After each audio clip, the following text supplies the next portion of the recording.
If you want to watch something horror related but you don't have a lot of time, here are some really good horror shorts you can watch. So, at first, I have The Strange Thing About the Johnsons. And this is, of course, about the Johnson family, but particularly about the father Sidney and the son Isaiah. And in it, you find out that Sidney has been in an abusive, incestuous relationship with Isaiah for years, and that it was his son Isaiah that started it from the beginning.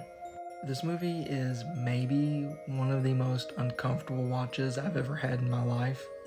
There's not one point in this short where you think things are going to turn out well. But with a story like that, I also think it's very wonderfully acted. I like the way it's shot. I think it is a very, very good short.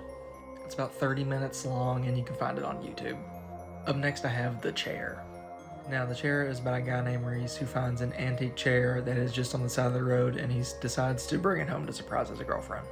But after bringing the chair home, Reese starts to lose all sense of time. He starts to kind of lose his grip on reality, and he starts to think that a spirit has actually come home with the chair and is basically ruining his life.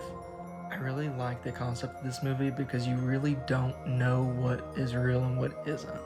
I especially really love the actress. There's one particular scene where she is able to change expressions from yelling to smiling and everything in between like that, and it's great.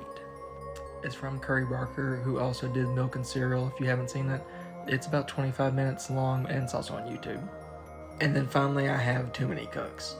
Now, Too Many Cooks is a parody of 80s and 90s sitcoms and their opening themes. And this one is about the Cook family, and the opening theme for this one goes on for 11 straight minutes.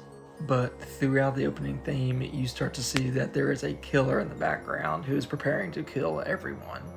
And he does so and so forth. And it turns into an absolute chaotic mess. It's like watching an 11-minute manic episode.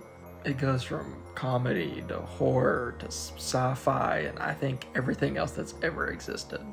It's really funny, it's really stupid, it's really bloody at times. It is, I don't even know how to describe it fully. It is an experience. It's 11 minutes long, so it's not too bad, and it's also on YouTube.